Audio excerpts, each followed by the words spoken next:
ایک پٹھان نے اپنی منگنی توڑ دی کیونکہ لڑکی کنواری تھی۔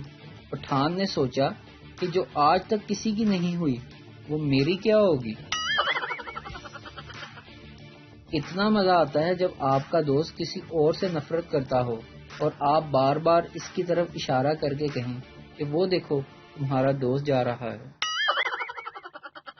بابا جی فرماتے ہیں کہ اگر آپ بہت زیادہ ذہین ہونا چاہتے ہیں تو روزانہ تھوڑا تھوڑا سب کا دماغ کھایا کریں۔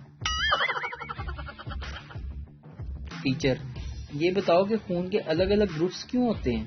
میں نے آگے سے جواب دیا تاکہ سر مچھر ایک ہی فلیور پی پی کر بور نہ ہو جائے۔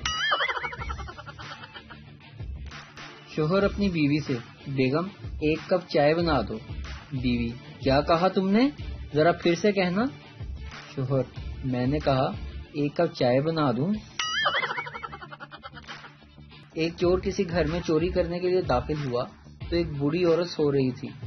چور نے گھبرا کر اس عورت کی طرف دیکھا تو وہ عورت لیٹے لیٹے ہی بولی کہ بیٹا یقیناً تو حالات سے مجبور ہو کر اس راستے پر لگ گیا ہے۔ الماری کے تیسرے خانے میں ایک تجوری ہے، اس میں خاموشی سے وہ لے جانا، لیکن اس سے پہلے میں نے ابھی ایک خواب دیکھا ہے، وہ سن کر ذرا مجھے اس کی تعبیر تو بتا دو۔ چور اس بوڑھی عورت کی رحم دلی سے بڑا متاثر ہوا اور خاموشی سے اس کے پاس جا کر بیٹھ گیا۔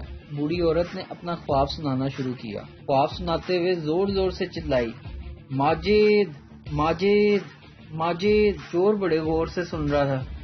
اتنی ہی دیر میں اس کا بیٹا ماجد کمرے میں نمودار ہوا اور آتے ہی چور کو بہت پیٹا۔